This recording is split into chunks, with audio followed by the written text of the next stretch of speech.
تا حالا برای هممون پیش اومده که توی یه جمعی قرار میگیریم که اون جمع با هم بستن، اون جمع با هم هماهنگن، اون جمع میدونن دنیا دست کیه، ما همین وسط بازیچه‌ایم، داریم بازی میخوریم و قدرت دستشونه و ما احساس میکنیم که دیگه آقا داریم نمیتونیم. من دیگه دارم نمیتونم، واقعا من نمیتونم دیگه ادامه بدم. هر جای این زندگی به استاپ بشه من راضیم. برای هممون پیش اومده دیگه.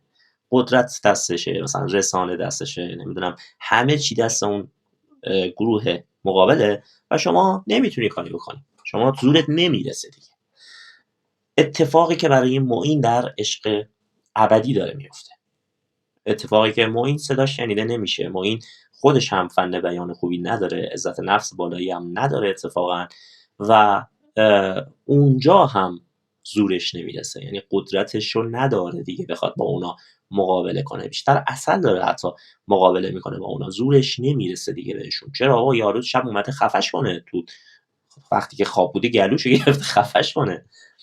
بعد مثلا 7-1 6-1 اینجوریه داستان، یعنی طرف اصلا یه جاهایی ترسیده، نه ترس از کتک خوردن و اینا، نه به مفهوم این که مثلا وای نکنه منو بزنن، نه، جنس ترسه فرق میکنه، جنس ترسه اصلا یه جنس دیگه است، نه اینکه وای خدا نکنه منو مثلا اینجوری، نه لوس بازی، نه، یه داستان دیگه است، ترس از نامردی، ترس از بی‌عدالتی، ترس از شنیده نشدن. بعد این آدم رسانه‌ای هم نداره، رسانه هم دست اوناست، پس صداش هیچ جوره شنیده نمیشه. اینه که بعدش در واقع معین به تراپی نیاز میشه بعد از این ماجرا و حالش حسابی بعد از عشق ابدی گرفته شده است.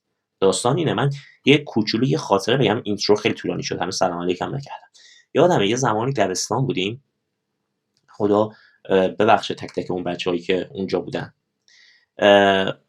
یه بنده خدایی از جنوب اومده بود و از عرب‌های عزیز داخل کشور خودمون بود.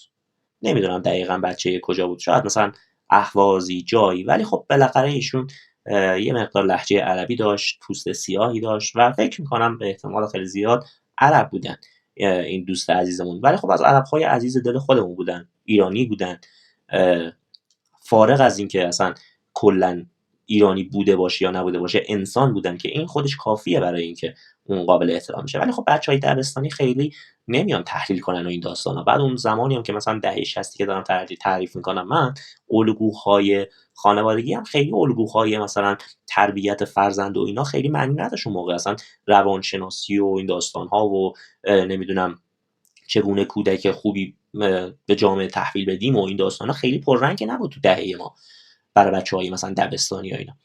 بعد بازی ایران و عربستان بود فوتبال، اون موقع هم چقدر همه فوتبالی بودن، زمانی بود که مثلا دایی و عابدزاده و اینا بودن. بازی ایران و عربستان بود، ما هم تو مدرسه بودیم، بعد قرار بود مثلا بازی دونم یه ساعت بعدش استارت بخوره، که استارت بخوره یادمه دقیقاً. اکثر بچهای مدرسه اول با چند نفر شروع شد، بعد هی بیشتر شد، بعد فکر کنم دیگه همه شدیم تقریبا. دور اون آدم بنده خدا جمع شده بودیم، هی داد می‌زدیم میگفتیم نمیدونم ایران هورا، عربستان سوراخ، ایران نمیدونم چی، عربستان فلان. بعد این بنده خدا هیچ کاری نمیتونست بکنه، فقط گریه میکرد. یادمه چقدرم اشکاش هنوز تو ذهنمه و هیچ وقت از ذهنم پاک نمیشه این صحنه. خیلی گریه بدی میکرد اون بنده خدا و ای کاش این ویدیو رو ببینه و بیاد با هم بریم برنامه ماحصل احسان علیخانی، من این قضیه از دلم در بیاد. حالا مثال میگم براتون، این که اصلا چی شد پرش افکارم گرفتم. داستان این بود که توی یه جمعی قرار میگیریم که کاری از دستمون نمیاد. حالا تو بچگی آدم با یه تا گریه میتونه خودش رو خالی کنه، ولی تو بزرگسالی این کارم نمیتونه بکنه. میخوایم این حجمه‌ای که روی معین دارن ایجاد میکنن برای سفید کردن در واقع جاوید رو یکم با هم بشکافیم. الگویی که تو جامعه هم خیلی تکرار میشه و نمونهش رو خیلی تو جمع‌های خانوادگی، تو جمع‌های رفاقتی، تو جامعه بشناسیمش و بدونیم چیکار باید بکنیم در چنین شرایطی. ببخشید خیلی دیر شد. من معمولا چند دقیقه چند ثانیه صحبت میکنم بعد سلام میکنم، ولی 5 دقیقه سلام حرف بزنم. سلام، عرض ادب و احترام به همه دوستای عزیزم. امیدوارم هر کجا که هستید و هر ساعتی که این ویدیو رو نگاه کنید در سلامتی کامل باشید و حال دلتون خوب باشه. آره امروز میخوام به این موضوع بپردازیم. فقط قبل از اون لطف بفرمایید اگر براتون مقدور هست این کانال رو حمایت مالی کنید. اگر هم براتون مقدور نیست شما میتونید از طریق لایک، کامنت، سابسکرایب این کانال رو حمایت کنید. اگر هم خواستید حمایت مالی کنید که لینکش توی دیسکریپشن هست. دمتون حسابی گرم. بپردازیم به اصل ماجرا. ماجرا از کجا شروع میشه؟ معین به وحید برگشته گفته که آقا به فکر پلن بی باش. چرا؟ چون که در واقع فرناز با علی جنس سوالهاش، علی که تازه اومده و رفتن تو دیت هم، جنس سوالاش به شکلی بوده که این احتمال وجود داشته که فرناز مثلا شاید در آینده بخواد با علی بخواد بره تو رابطه، چون فرناز هم دل خوشی از وحید نداشته و تو دعوا بودن با هم. و اینجا در واقع حالا معین از عسل شنیده که فرناز مثلا حالا اینجوری اونجوری اینا با علی و اومده این رو به وحید منتقل کرده. جنس حرفی که معین زده در واقع یا هشدار بوده، هشدار رفاقتی بوده، تو جمع خصوصی هم گفته شده، نه تو جمع در واقع مثلا دختر و پسر بوده باشن و اینا، نه توی جمع خصوصی گفته اینو به وحید. یا از نوع هشدار بوده یا از نوع تحلیل واقعه بوده به هر حال، یا نمیدونم شوخی بوده، از نوع شوخی بوده این حرفی که معین زده. به هر حال اون چیزی که 100% واضح و مشخصه، حرف معین از جنس توهین نبوده. اما وحید چی کار میکنه در جواب این کار معین؟ هیچ واکنشی اونجا نشون نمیده. شاید هم مثلا یه ذره تو فکر رفته، یا شاید هم حتی گفته دمت گرم، یا شاید هم برگشته گفته که منم انقدر بیت سوپا نیستم، اگر فرناز بره با یکی منم پارتنرم رو عوض میکنم، اگر دختر جدیدی بیاد میرم با دختر جدید، یا همچین حرفایی ممکنه وحیدم زده باشه. اما کاری که میکنه به صورت عمدی و عامدانه حرف معین رو تحریف میکنه و میاد پیش فرناز بدون هیچ گونه فیلتر و سانسوری و عمدن با زاویه برای فرناز تحریف میکنه و تعریف میکنه که فرناز رو در واقع بر علیه معین و عسل یه جورایی بهش جو بده، یه جورایی این آدم رو عصبی کنه علیه معین و عسل. چرا این کارو میکنه؟ چون پلن اینه که جاوید رو از تنش یه ذره کم کنه و منبع تنش رو بندازه که روی معین و معین بشه در واقع منبع تنش جمع، معین بیاد تو چشم. این کار رو با کمک دوستاش انجام میده که حالا بهش جلوتر میرسیم، و سعی میکنه خودش هم در قالب یک آدم مظلوم بذاره وسط. فرناز جان ببین اینا در مورد من 42 ساله دارن چیکار میکنن، من مظلوم رو نگاه کن چقدر مموشم، لپامو بکش. میدونی اینجا بچا ایج شیمینگ من نمیکنم و نمیخوام، من خودم تقریبا همسن وحیدم، حالا البته اگه درست بگی 41 42 سال، من خودم نزدیک 37 8 سالم. بحثم ایج شیمینگ نیست، بحثم رفتار متناسب با سنه. این خیلی مهمه تا اینکه شما به عنوان یک فتنه بیفتی وسط، به عنوان یک کسی که روایت رو دستکاری میکنه. بعد به چه ارزشی؟ برای چی؟ فقط به خاطر اینکه رفیقت رو سفید کنی جلوی چشم مخاطب؟ چه ارزشی داره؟ اونم چه رفیقی؟ اگر رفیقت برحق بود، اگر رفیقت آدم درست حسابی بود، تا یه حدی میشد به شما حق. ولی وقتی رفیقت میدونی داره ظلم میکنه، آدم نامردیه، به قول خودش آدم نه خودش میگفت با شرف، خواستم میگم به قول خودش آدم بی‌شرفیه، آدم بی‌شرفیه به قول من، در واقع چرا داری این کارو میکنی؟ با چه اسمی، با چه نیتی و به چه هدفی؟ واقعا شما در سن 42 سالگی باید به این بلوغ فکری رسیده باشی که این کار اصلا پسندیده و قشنگی نیست، بماند از اینکه حالا چقدر کار زشت و زننده و فلانیه. و شما داری سعی میکنی که خیلی راحت منبع تنش رو از روی جاوید، چیزی که خود معین هم بهش رسید دیگه، از روی جاوید ورداری بندازی روی معین. بعد ما با چی روبرو میشیم؟ با خشم شدید فرناز، خشمی که اشتباهه ولی قابل فهم. من اینجوری میتونم توصیف کنم این خشم رو، چرا اشتباهه و چرا قابل فهمه. به خاطر اینکه ببین این آدم میاد برمیگرده میگه که شما مغزتون اینقدر کوچیکه که فکر میکنید یه نفر با یه نفر صحبت میکنه سری میخواد باهاش مثلا پلن بی داره، میخواد باهاش پارتنر بشه و اینا. به معین و عسل یا همچین چیزی رو گفت دیگه. و در واقع اینجا خشمش رو سر معین و عسل تخلیه میکنه. این آدم خشمگینه درسته، ولی جهت خشمش جهت اشتباهیه، سمت معین و عسله، در شرایطی که جهت خشمش باید سمت وحید باشه. در واقع قابل فهمه. و چرا اینجا میتونیم به فرناز حق بدیم؟ چون از قبل روایت دستکاری شده، چون از قبل روایت سازی شده، چون از قبل هدفمند بوده این داستان و از این هدف و از این پشت ماجرا و از همه این داستانا موژان قراره بیاد، جاوید قراره سفیدشویی بشه و نمیدونم این داستان ها، تنش قراره از روی جاوید برداشته شه بیفته روی معین، بیفته روی نمیدونم عسل و اینا، خبر نداره و یک حرفی رو اینجا شنیده که بهش برخورده. پس اینجا عصبانیتش و خشمش قابل فهمه. بعد میرسیم به لحظه‌ای که معین یک حالت افشاگری میخواد انجام بده که خطرناکه. و چی میگه معین؟ میگه که در واقع تو وحید مگر خودت برنگشتی بالا گفتی تو جمع که اگر دختر جدید بیاد و فرناز هم نباشه من میرم سمت دختر جدید، که اونجا قویاً تکذیب میکنه. و چرا؟ چون که در واقع این حرف اگر اثبات میشد مشخص میشد پلن بی واقعا کی تو ذهنش داره برای بقا، کی تو ذهنش داره میجنگه برای موندن تو اون مسابقه، و کی از پشت ماجراها خبر داره و داره پلن چینی میکنه و اینا، و یه جورایی نقاب وحید میافتاد. پس چه اتفاقی میفته؟ میره رفیقاشو جمع میکنه و اینجا در واقع یه جورایی پلن دفاعی جمعی فعال میشه، چیزی که میشد تا حدی هم انتظارش رو از قسمت‌های قبل داشت، چون اینا همه جوره پشت همدیگن. وقتی از پسرها سوال میشه شما توقع داری آیه ما این کدوم از این پسرها پشت تو رو بگیره؟ جاوید، احسان، سجاد 2، سجاد، کدومشون میخواد پشت شما رو بگیره؟ طبیعیه که هیچ کدوم پشت شما رو نمیگیرن. حتی یاسی میگه منم این حرف رو نشنیدم، مثلا میگه تو جمع پسرونه این حرفو زد، یاسی میگه منم این حرف رو نشنیدم. بابا دیگه یه ذره انقدر تابلو بازی نکنید پشت دست هم دیگه، انقدر تابلو پشت هم نباشید. مسخره بازی‌ها چیه؟ کاری که اینجا وحید میکنه اینه که بره رفیقاشو سریع جمع کنه، رفیقاشو بیاره جمع کنه و بعدش احتمالاً دوباره لات بازی در بیاره و رفیقاشو جمع میکنه و میاره و میگه که آقا من همچین حرفی زدم. این یه شهادت جمعی میخواد بگیره از همه، از پسرا، از رفیقاش، که مثلا سجاد 2، سجاد، وحید، و سجاد 2 نبود فکر کنم، نبود اصلا، توی مریض بود فکر کنم، نمیدونم از دست یاسی مریض شده بود چی شده بود اینا.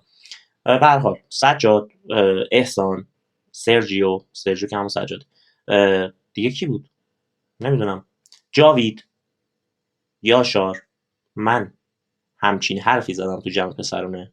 همه میگن نه و اینجا یک گسلایتینگ گروهی اتفاق میفته و اون سیستم دفاعی جمع فعال شده و همه دارن میگن نه. حتی اگر اونجا یه نفر همچین حرفی رو هم شنیده باشه، مثلا فرض رو بر این بذاریم که یاشار همچین حرفی رو شنیده، تحت تاثیر جمع و گروه سکوت میکنه و نمیاد بگه آره منم شنیدم این حرف رو. طبیعیه که اونجا حتی اگر کسی هم شنیده باشه یا همچین چیزی یادش باشه عنوان نکنه، چون تحت تاثیر جمع قرار میگیره.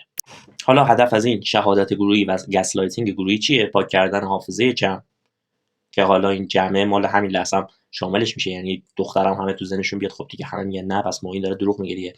منزوی کردن معین و له کردن یک فرد وقتی جمع همچین کاری رو میخواد انجام بده، یعنی له کردن معین رو اینجا داریم میبینیم و هدف در واقع این مسائل، یعنی منزوی کردن معین که آقا صدا در نیاد، ما همه پشت همین و بخوای نمیدونم پول رو بازی هم در بیاری، بالاخره شب تو اتاق ما داری میخوابی، یه بارم که سابقه خفه شدن رو داری. ضربه نهایی رو اینجا کی به معین میزنه؟ سرجیو به جایی که بیاد جواب شفاف و مستقیم بده چیکار میکنه؟ میگه که معین تو یه بار اومدی در واقع دعوای قومیتی خواستی راه بندازی با یاشار، یه بار اومدی به من گفتی زن ستیز، یه بار اومدی نمیدونم در واقع چی بوده سر قضیه یاسمن به من گفتی که نمیدونم فوش و اینا نده، یه بار اومدی حالا هم سر قضیه وحید داری اینجوری میکنی، همش میخوای خودتو خوب نشون بدی. اینجا به جای اینکه جواب بده در واقع داره یک بار دیگه معین رو متهم میکنه، یک بار دیگه داره معین رو منزوی میکنه و یک حمله دیگه داره به معین انجام میشه اینجا، که در اصطلاح بهش میگن ادهومینه تو روانشناسی. یعنی چی؟ یعنی شخص به جای جواب مستقیم به سوال میاد طرف مقابل رو تخریب میکنه، یعنی حمله به شخصیت به جای جواب به ادعایی که شده، که اینجا در واقع سرجیو هم دقیقا همین کار رو میکنه و سعی میکنه بیشتر معین رو تحت فشار بده. طبیعیه که تحت فشار بذاره، طبیعیه که اینجا معین بیشتر منزوی میشه، بیشتر سکوت میکنه، بیشتر میره تو خودش، چون دوباره داره باش حجمه وارد میشه و از سمت کسایی بهش حجمه وارد میشه که اومدن بهش حمله کرده، یکیشون همین سرجیو اومده بهش حمله کرده خواسته خفش کنه، کارگردان که نه، اون کسایی که اونجا بودن اومدن گفتن چی شده همچین اتفاقی افتاده، بقیه گفتن نه ما چیزی ندیدیم. یعنی اونجا فاصله مثلا مرگ و زندگی معین کم بوده و بقیه هم شهادتی ندادن به این قضیه. طبیعیه که اینجا معین بخواد منزوی بشه، بخواد بره تو خودش، نخواد دیگه از خودش دفاع کنه، صداش آروم باشه. ما اگر جای معین بودیم میتونستیم جواب بدیم، بستگی به کاراکتر آدم‌ها داره، بستگی به شخصیت آدم‌ها داره، ولی تا حدی اینکه معین نتونست اونجا جواب بده رو طبیعی میدونم من. چرا؟ چون که در واقع فضا در حالت داد و بیداده، یعنی پرتنشه، فضای آرام گفتگو محوری نیست که بخواد جواب بده. بحث تعداد در میونه، چند نفر علیه معین دارن اینجا حرف میزنن، بحث روایت در واقع در میونه. اینجا از قبل روایت‌ها چیده شده، رفاقت‌ها کنار هم قرار گرفتن، اونایی که رفیق هم دیگن. و بحث چیز دیگه‌ای که مهمه زمانه. در واقع اونجا زمان هم خیلی مهمه که شرایط، فضا و زمان اونجا هم یک شرایط فضا و زمان بسیار هیجانی هستش. پس طبیعیه که اینجا معین نتونه حرفش رو بزنه، طبیعیه اینجا معین قفل کنه. معمولا تو همچین شرایطی، اول ویدیو هم گفتم، حقیقت خیلی شانس برنده شدن نداره. صدای حقیقت گم میشه تو هیاهو، توی داد و بیدادها. صدای حقیقت اصلا شنیده نمیشه. این داد و بیدادها، این فشارها، این هجمه‌های چند نفر علیه یک نفر باعث میشه که اصلا صدای تو شنیده نشه. پس ترجیح میدی آروم حرفتو بزنی. معین هم حرفشو زد، ولی آروم حرفشو زد. اینجا معین یه جمله طلایی رو گفت، ولی میگم چون صداش پایین بود، تون صداش پایین بود، تا حدی جمله شاید شنیده نشد و گم شد.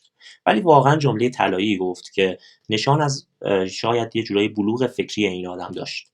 چی گفت؟ برگشت گفتش که الان من میدونم داستان چیه دیگه، چرا دارید اینجوری میکنید. چون رفیقتون جاوید تحت فشاره، تحت تنشه، شما سعی میکنید حجمه رو بندازید رو من که از روی جاوید این فشار و تنش کم بشه.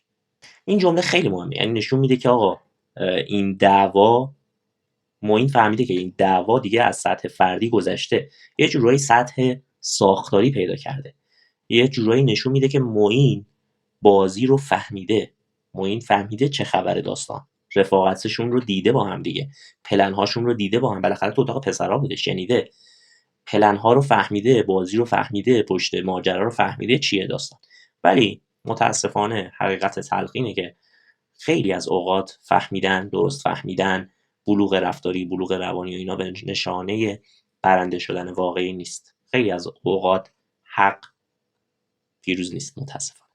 خیلی کلی بخوام بگم، یکی از کثیف‌ترین سکانس‌های عشق ابدی رو ما اینجا دیدیم، جایی که معین، بچه‌ها اصلا معین برای من مثاله، اصلا برام واقعا اهمیتی نداره و واقعا اینکه معین بود یا هر کس دیگه جای معین بود برای من هیچ فرقی نمی‌کرد. خدا رو شکر ما اینجا نه از کسی خورده برده داریم، نه به دلیل نمیدونم مالی چیزی می‌خوایم پشت کسی رو بگیریم. مثلا این چیزا هیچ وقت تو کانال من واقعا جایی نداشته. بچه‌ای که از قدیم دنبال می‌کنن این کانال رو میدونن. ولی خب یه سکانس کثیف رو دیدیم اینجا که میتونه یه درس بزرگ بهمون بده. اینکه معین سپر انسانی شد. فرناز در واقع ابزار خشم شد. وحید یه جورایی محرک پنهان داستان بود. سرجیو و شاید بقیه پسرها یه جورایی ماشین و اهرم فشار بودن. و مهره اصلی اصلا چی بود که گم شد و افکار عمومی رو سعی کردن با معین و فرناز و خشم و سرجیو و این داستان ها کلا عوض بشه، افکار عمومی و به سمت اون فاصله بگیره. جاوید بود. اصلا داستان جاوید بود. خیلی همین یه سکانس میتونه درس بزرگی رو به ما بده واقعا. و خیلی از اوقات همینجوریه، یعنی حقیقت قربانی میشه، حقیقت از بین میره، حقیقت خفه میشه، نه صرفا با دروغ، با داد و بیداد، با سر و صدا، با بوق و کرنا. خیلی از اتفاقات تو جامعه، تو کلاس، تو مدرسه، تو نمیدونم محل کار، توی خانواده حتی، این اتفاق خیلی اتفاق مرسومه و خیلی این اتفاق میفته.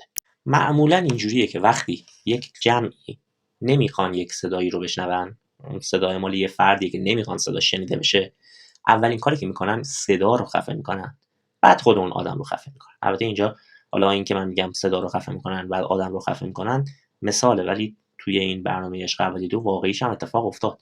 یعنی اول صدای معین رو سعی کردن خفه کنن، بعد خودش هم واقعا سعی کردن خفه کنن. خیلی جالبه. اما مهمترین قسمت این ویدیو اینجاست دوستان.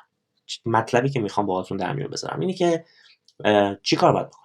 خیلی از اوقات توی همچین شرایطی ما قرار گرفتیم، یعنی خیلی داشتیم آروم منطقی صحبت میکردیم، توی یه جمعی در مورد یه مسئله مثلا صحبت میکردیم و اصلا خیلی هم ربطی نداشتیم به داستان. ما هم جزئی از در واقع کسایی بودیم که مثلا اونجا نشستیم، خیلی آروم و منطقی داشتیم صحبت میکردیم. بعد یهو چند نفر پریدن وسط، سر صداها بلند شده، صداها تو هم دیگه رفته، به سمت داد و بیداد کشیده شده حرفا. بعد یهو به خودمون اومدیم دیدیم انگشت اتهام اومده سمت ما، هستن مقصر خود ما داریم نشون داده میشیم. اونجاست که خیلیامون گیج میشیم، دچار شوک میشیم و اصلا نمیدونیم باید چیکار کنیم، چون اصلا ربطی به ماجرا نداشتیم. یهو الان متهم اصلی شدیم چون بعضیا خواستن این اتفاق بیفته. اولین کاری که باید بکنیم اینه که بفهمیم اون جمع، تشخیص بدیم دیگه اون جمع سالمی نیست، اون جمع عادلی نیست. این رو تشخیص بدیم.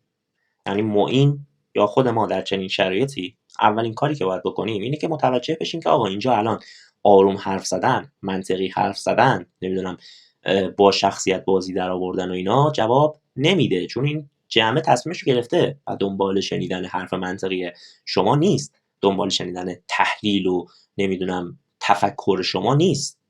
این جمع دنبال تخریب شماست، این جمع دنبال قربانی کردن شماست. الان بحث این که شما بخوای آروم صحبت کنی و با شخصیت باشی و نمیدونم بخوای رفتار عاقلانه و بالغانه از خودت نشون بدی دیگه وقتش نیست. واقعیت ماجرا اینه، داستان از این حرفا گذشته و این رو باید تشخیص بدی و نباید اصرار کنی که آروم و منطقی و نمیدونم اینجور به این سبک و حرف زدن ادامه بدی. خیلی مهمه که ما بفهمیم که بعضی جمع‌ها برای فهمیدن ساخته نشدن. بعضی از مسابقه مثلا، این مسابقه برای حرف منطقی و فهمیدن و اینا ساخته نشده، برای متحد شدن، برای برنده شدن و برای قربانی کردن ساخته شدن. خیلی مهمه ما این چیزها رو تشخیص بدیم و وقتی چند نفر همزمان دارن بهت حمله میکنن، دیالوگت قطع میشه، گذشتت رو بی‌دلیل دارن میکشن وسط، نیت خوانی دارن میکنن، یعنی به جای تو مثلا اون چیزی که تو ذهن تو نیست ولی به جای تو دارن حرف میزنن، به جای تو دارن فکر میکنن و انگار یه چیزی از ذهن تو در آوردن، تو خودت هم خبر نداری، بهش میگن نیت خوانی. نیت خوانی ناعادلانه، میان یه نیتی رو برای به عنوان تو بلند بلند بیان میکنن. باید متوجه بشیم اونجا دیگه جای بحث نیست، اونجا یک دادگاه نمایشیه. فقط اینجا اشتباه معین این نیست که آروم صحبت میکنه، اشتباه معین این نیست که آدم اخلاقیه. اشتباه اصلی معین و خیلی از مواقع ماها در شرایط مشابه اینه که داریم با قانون خودمون تو زمین اونا بازی میکنیم. این جواب نمیده دوستان. یعنی یه جایی هست ما تو زمینی یکی دیگه داریم بازی میکنیم، با یه تیمی داریم بازی میکنیم که در واقع یه تیم قوی ان، قانون خودشون رو دارن، بعد ما میخوایم با قانون خودمون تو اون تیم بازی کنیم. اونا در واقع چیزهایی که اولویت قرار دادن برنده شدن، حذف کردن، بی‌شرفیه، ما میخوایم با اخلاقیات و یه نفرم هستیم با اخلاقیات و نمیدونم با حرف منطقی و آرامش و اینا مسئله رو جلو ببریم. خب این مسئله جلو نمیره این شکلی. یه زمانی جناب آقای مهران مدیری یه جمله‌ای گفت که خیلی هم وایرال شد و جمله قشنگی هم بود و منظور برای همچین جاییه، نه همیشه.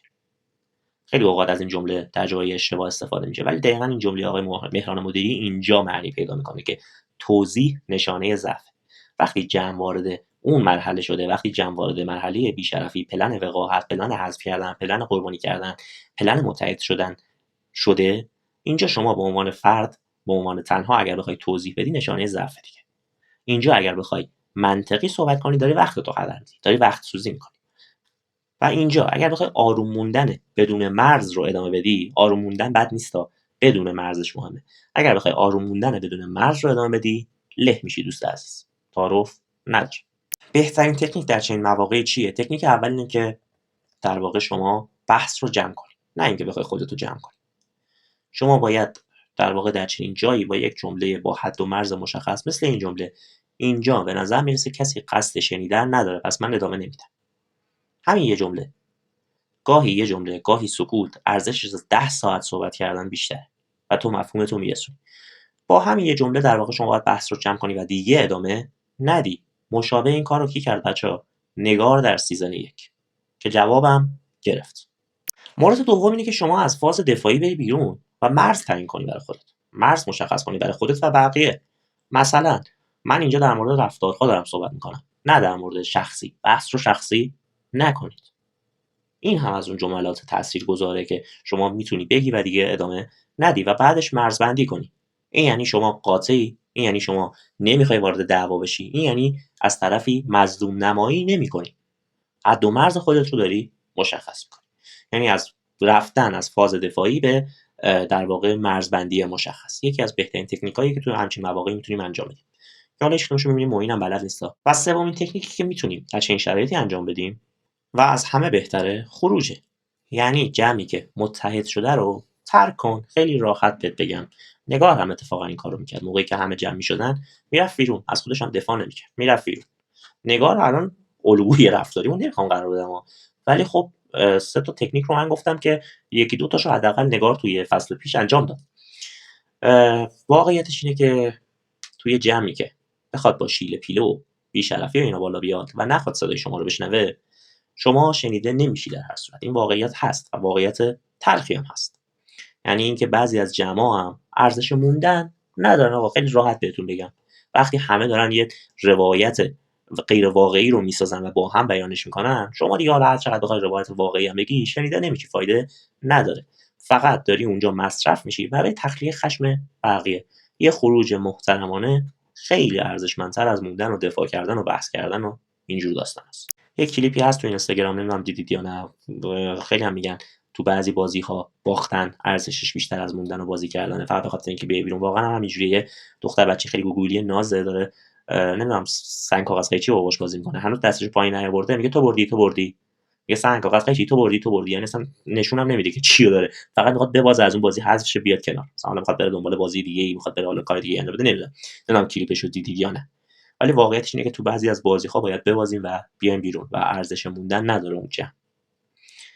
امیدوارم این ویدیو یه ذره براتون مفید بوده باشه. ممنون میشم حمایت کنید این کانال رو و با لایک، کامنت، سابسکرایب میتونید این کانال رو حمایت کنید. اگر هم در توانتون بود میتونید با حمایت مالی که لینکش توی دیسکریپشن هست این کانال رو حمایت کنید. دمتون گرم، خسته نباشید.